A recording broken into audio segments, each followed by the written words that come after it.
Welcome to the Two Marketing Moms podcast. Two women with 50 years plus of marketing Integrity experience. and culture are extremely important. You can still say, I don't know. Stop multitasking and be present in the Moms moment. have balls, big time. Welcome to the Two Marketing Moms podcast. We are two women with more than 50 years of marketing and advertising experience between us, and we want to talk about the struggles, the fails, and the wins that we experienced while building our careers, being a boss, juggling work and a home life, and arguably the hardest and yet most fulfilling job, being a mom. This podcast was created for marketing and advertising professionals, especially the up-and-coming marketing stars of the future. We hope these tips, tricks, and advice will help you navigate work and life and get ahead.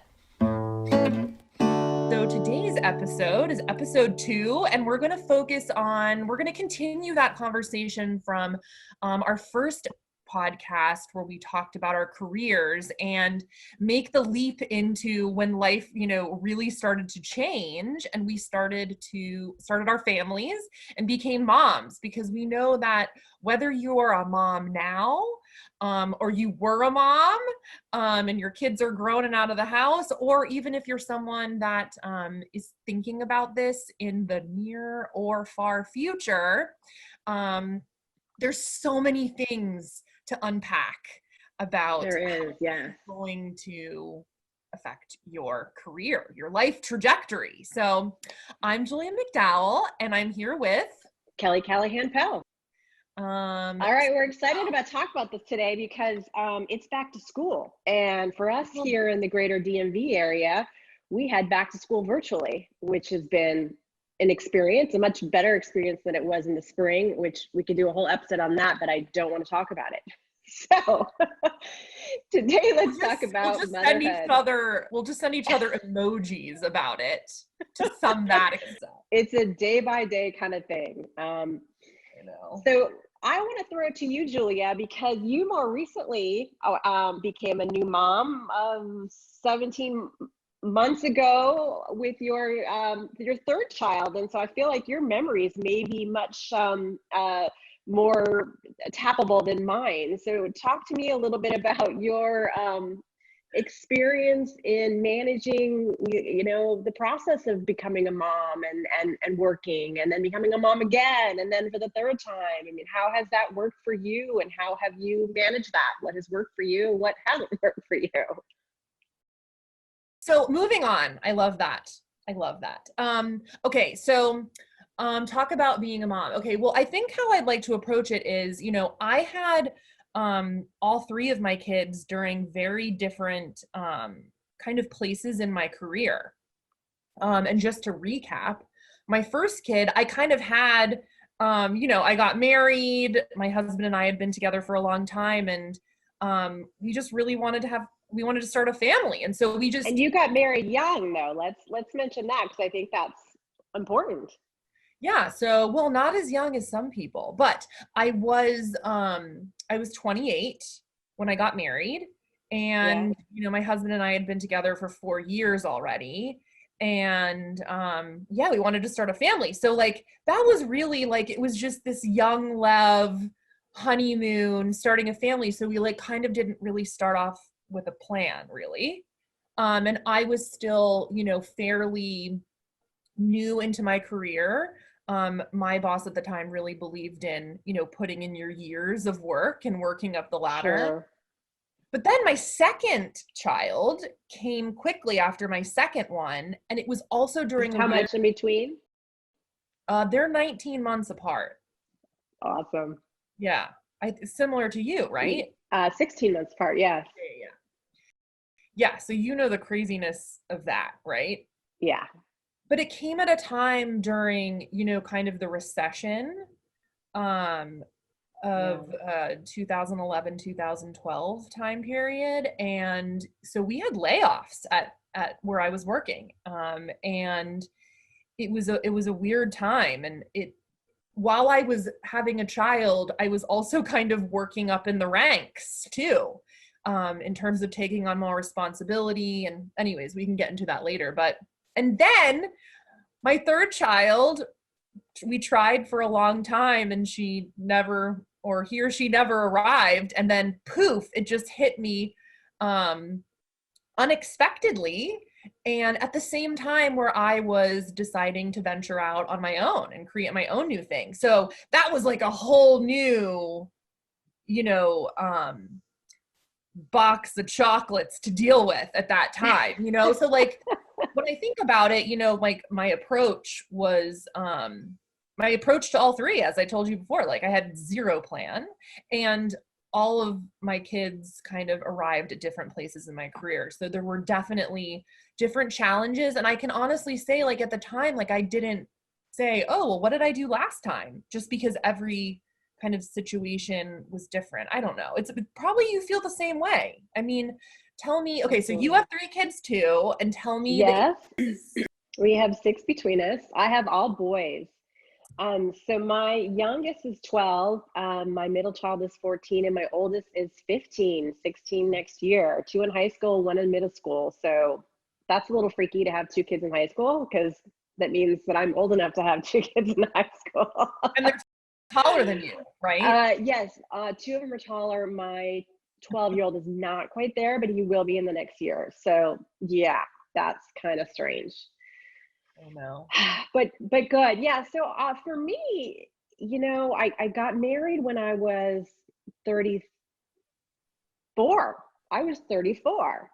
And we had our first child at 35 within 1 year, which was pretty fast. I mean, we were trying, but not trying. It happened much quicker than I thought it was going to happen. And within 4 months of having the first, I got pregnant with the second. So that was, you know, wow, okay, we're going to go. And then after I had my second, and he was 2, I got pregnant with the third. So there was a point where I had 3 kids under 4, if I recall. Yeah. 4, 2, and yeah, 4, 3, actually 3 kids under 3.5 or something. It was insane. I don't remember most of it, I'll be honest. I mean, anyone who's not a mom listening to this, you have to block those things out. You will forget. Yeah, yeah, you do forget. You forget from kid to kid, and you know, all those sort of things. But for me, the hardest part was living on the East Coast. My family's in Colorado. My husband's family's on the West Coast. We didn't have a support system, and that was hard. So I had to try and find my tribe, find my people that were going to help support our family. And your tribe can be many different things. It's your tribe, your village, whatever you want to call it. It takes a village, is, you know, Hillary Clinton's book. So for me, I had a very supportive mother-in-law who was willing to come 3 to 4 times a year and stay for a month at a time. And she was really helpful with all 3 kids. But in order to get back in the workforce, you know, I had a good amount of time. I had at least 10 years under my belt. And so I was in a place in my career where I could actually step back and do freelance work and not have to work full time. So I freelanced, and I worked, when my kids were super young, I worked at a nonprofit, the National Council on Aging. And I was really super lucky because I found this wonderful boss who was a grandmother, and she had daughters that were younger than me, but also they had children. And so she was a grandmother. And she had this entire network of women who were all moms that she tapped into because she understood how difficult it was for her daughters to work and have children. And so what I would do is I would deal with the kids during the day, and at night, after 8 o'clock at night, when I put the kids to bed, I would work from 8 till midnight, and I would write a marketing plan, etc. And then I would pass that work off to a web developer, for example, or a writer. And she had a whole network of women who were all working that same time period between 8 p.m. and midnight. And so we all kind of worked together and collaborated. So, but by the time she got in the morning, all her work was done. Didn't matter that it wasn't done between 9 and 5. It just got done. And I loved, and Donna Mason Phillips Donna Phillips Mason is my wonderful mentor that I really appreciate for doing that for me. And I'll never forget her for that. And it really gave me the idea where I think it's something that there should be a network of women out there, because most women that I know who either who aren't working or are new moms, they want to work in some way, shape, or form. Yeah. But they don't know how, because to go to a traditional, time punch clock type job is difficult when you have young children, because you have to pay for childcare, and it is extremely expensive, which is another topic that we can get into. So how did you handle that with childcare? Well, so I feel like your situation in the DC area is really typical, right? I'm kind of one of the weirdos that kind of grew up in this area. And so my husband and my family both live here still. So we have a supportive network of family. Unfortunately, when when my oldest two were born, our parents were still working full time. And so they couldn't really offer a lot of support. And to be honest, again, I also find this interesting. Like, I really resisted finding my village because, one, I didn't really know where to look. And two, I was afraid of being vulnerable and talking about my struggles, especially with my first two when they were first born. Like, I had kids that basically never slept for their first years of life, all of my kids. And so I was like a walking zombie. So, for my situation, with my first two kids, it was so much easier that I was younger. And I didn't have the level of responsibility that you probably had, when you started having kids, a few years later than I did. And so that kind of helped mitigate like my wandering lostness, of what I was doing. But, my kids went into daycare, and I started working. I got like 8 weeks of maternity leave, and then I took a month off of unpaid so that I could make it to 12 weeks. And then my kids went to daycare, and we got into this groove for many years, of them going to daycare, with preschool or whatever. And and then by the third, obviously everything had changed, and things are so different. But okay, I wanted to say, like, let's talk about that for a second, like the village thing, because like you clearly got that concept, and I clearly resisted it and didn't ever really find it. It's only in like the last couple years that I've been able to figure out like what are those specific networks that I need to go in, like the workout network where I support my mind and my health and my fitness, right? And then there's the neighborhood network of the moms that know all the crap about school that I have no idea about. And then there's also the circle of moms within work that support each other. And like I'm in those now, but when I had my first two kids, I really wasn't. And so, when you say you were in a position where you could, leave and freelance and have that opportunity to have those type of that type of work, I was not in that place. If I had left work at that time, I really would have been lost there too. I didn't truly understand the value of the network at that time. I think I am a relationship builder type of person, but I think I was just maybe too young to focus on it. So I don't know. I just wanted your reaction about that. Like, do you feel like I'm on the right? Because you had your family, and so it was probably who lived near you. So it was probably hard for you to think outside of that. I didn't have a choice because my family wasn't here, unless I, begged them to come. So, I'll be honest, I looked at childcare, I looked at daycare, I looked at, I had a nanny for a period of time.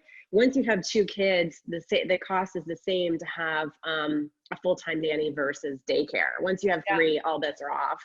And so we ended up getting an au pair, and I've been through the au pair system, and I'm a big fan. I'm converted. But the au pair lives with you. There's a cost benefit analysis you have to do, because you end up kind of getting another daughter to a certain extent. Yeah. And I've had not so good au pairs, and my last three were wonderful. And in fact, several are like my adopted daughters.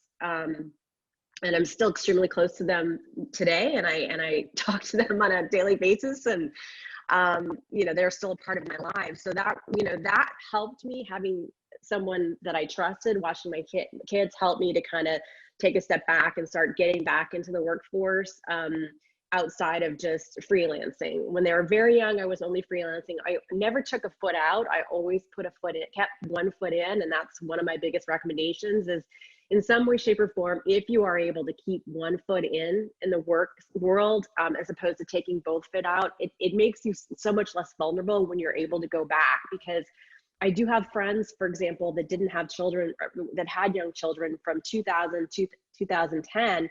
They missed the internet revolution. They didn't know social media. They had none of that background and information. And that's, a lot of time period to be out of work. So if you don't have to, having one foot in, even with freelance projects, to me is really important.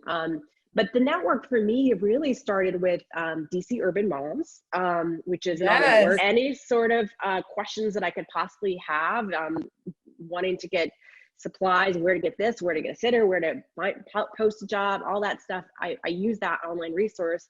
And this then, is like before Facebook and Facebook. Yes. Right? Yes. Yes, back in 2005 and 2006, before the iPhone even. I think the iPhone came out, was that 2006? I don't remember.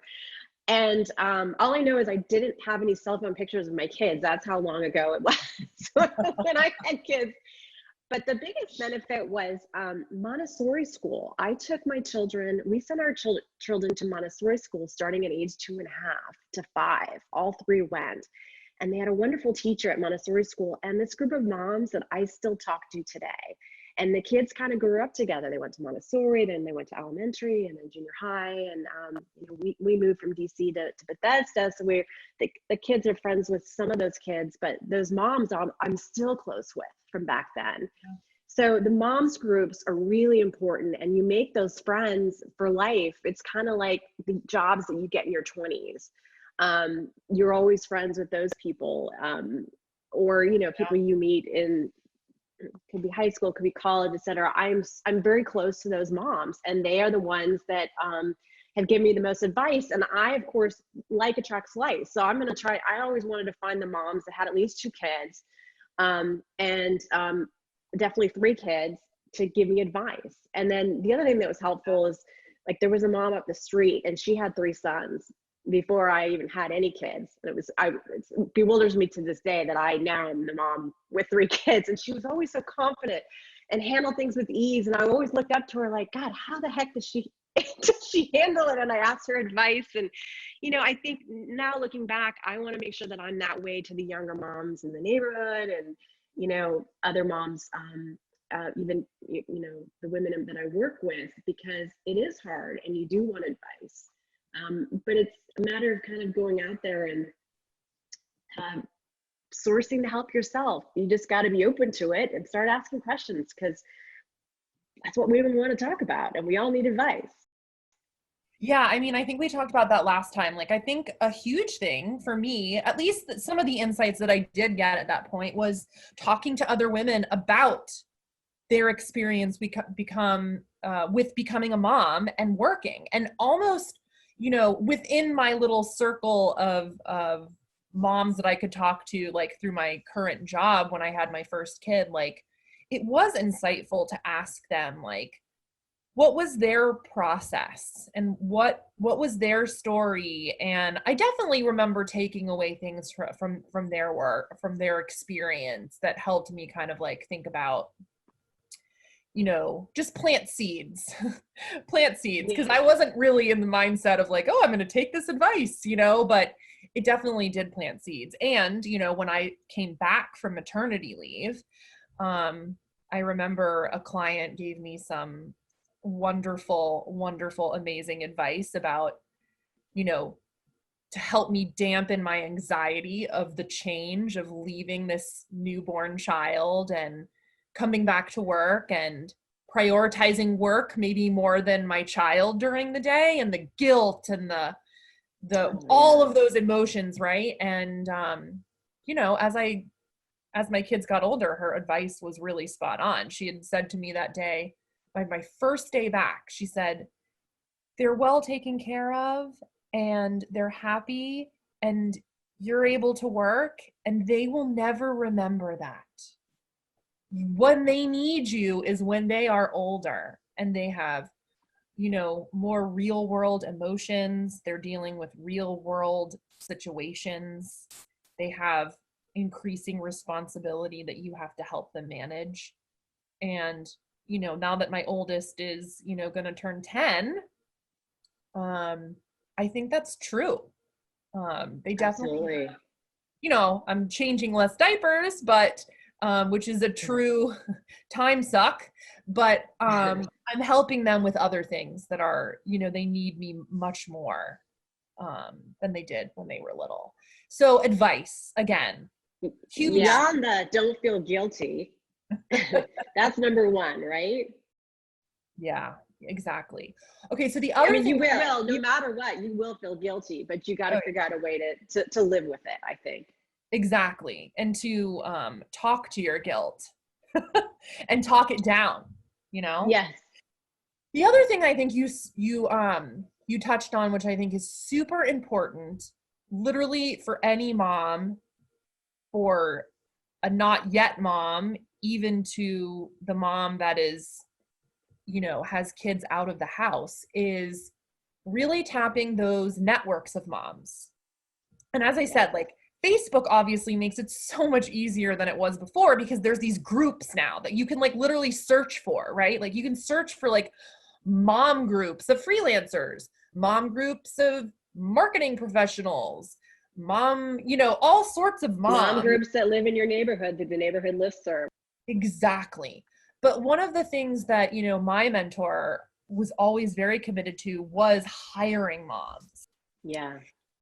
And especially with some of the things that we did that didn't require, a full-time employee, like pitching and like PR functions, specifically, we always went, we didn't specifically say you had to be a mom, but we really liked interviewing the moms that had young children and wanted to do some work and keep a foot in the door. And so I think you and I can both agree, like we both still have that commitment in our work, and find great value to women that still want to turn on their thinking cap while they're in the middle of craziness of life. Absolutely. And I think it's important, beyond that, to make sure that you're demonstrating to your staff underneath you, or people who are younger than you, that your family is number one, and that's most important. And when you demonstrate that that's important to you, that demonstrates your values. And that also makes it realize to them, okay, well, this is a safe space for me to have children.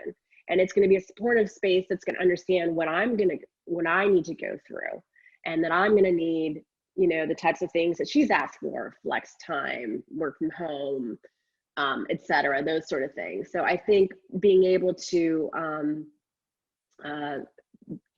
be that mom mentor and demonstrating that family first is really the way it should be is the way to go.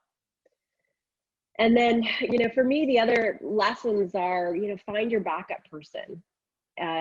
Sometimes you're not going to be always, there's emergencies that happen and you might not be able to make it back. So, and I've been that backup person for various women, where I've had to go pick up a kid. So make sure that you've got, it's a neighbor, it can be a neighbor or a close friend, someone who's willing to be there in an emergency. And having that flexible schedule in the first 5 years, I think, is really super important. So making sure that you plan your life so that you can make that happen. So you aren't in a situation where you have to punch a time clock, when the kids are very young. So you have the ability. My dad always used to say, you don't want money for money's sake. You want money because money buys you options. Money gives you the option to be able to hire a nanny, to send your kid to Montessori school before pre-K, to have them get an early education. All of those things really set you up so that you can do the things that you want to do. And making sure that you have a supportive boss is really important. That's not always the case. And so, maybe when you're at the point where you're, so no, go ahead. I was just going to say, and I think, for me, it happened randomly, where I literally happened to interview when I was 8 months pregnant with my first child for a freelance gig. And who's going to hire an 8-month pregnant woman? Well, Donna Phillips Mason did. Most people wouldn't. So you got to give someone credit, that they're going to do that. And so having a supportive boss is extremely important. And I think, when you meet people, what's important and whether or not they're going to be supportive of having a family. Well, I think you also, like, that really touched something that I feel like I've had a lot of conversations about is unsupportive bosses. Yes. And I feel like a lot of the moms or a lot of the women that are listening to right now, probably, at least half of them feel like they have an unsupportive boss, of a work-life balance, or, a lot of women who work in male-dominated fields, who are able to put in a lot more hours and seem like they're more dedicated, because their wife is, their support person and holding it on the back end. And, I'd like to have, I want a wife, by the way. Yeah. I'd like to have another conversation about rent a wife. Women need wives as well. Well, we could go into like a whole conversation about the Sister Wives program, which I do not watch. No, not that kind of there. Well, and I also have a lot of military friends who, when my peers were having babies, like the military only offered 6 weeks of maternity leave. And then you were back. Crazy. And you were getting into shape. Oh yeah. Now it's evolved, and I've heard that many branches of the military at least give you 12 weeks, which is huge. I feel like maybe that's a whole nother podcast. How to navigate workplaces that are supportive and situations or workplaces that are unsupportive, right? Like, I'll just give you one example. I had a very supportive workplace, for the most part. But I was, pretty much the only mom at the time, new mom.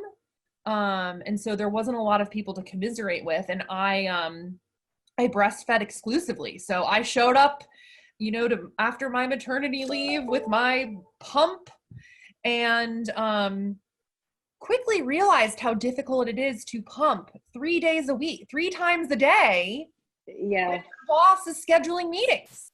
Luckily I had such a good rapport with her that I said, listen, this is the way it's going to be. So I'm just going to have to scoot out and dial in from another office while I do this, and then I'll be back. And she allowed me to be bold enough to kind of make some of my own rules. But I realized that some other moms may not, everyone's situation is different, and they may not have the ability to do that. So maybe that's what we talk about next time. Absolutely. So recap, timing is important. Supportive life partner, find your village. Make sure you have a supportive boss that's open to flex arrangements. You need a flexible schedule. Don't feel obligated, by the way, I didn't mention this one, to volunteer for everything and do everything at school. Give yourself a break. Find your backup person. Don't feel guilty. Kids are resilient. You will, of course, but kids are resilient. And then with your younger staff, demonstrate that families first. They need to know that. I echo everything on that list. And also, if you're a person like me that is, I was telling Kelly, like, I'm such an A personality, like that's where, you and I are like so aligned.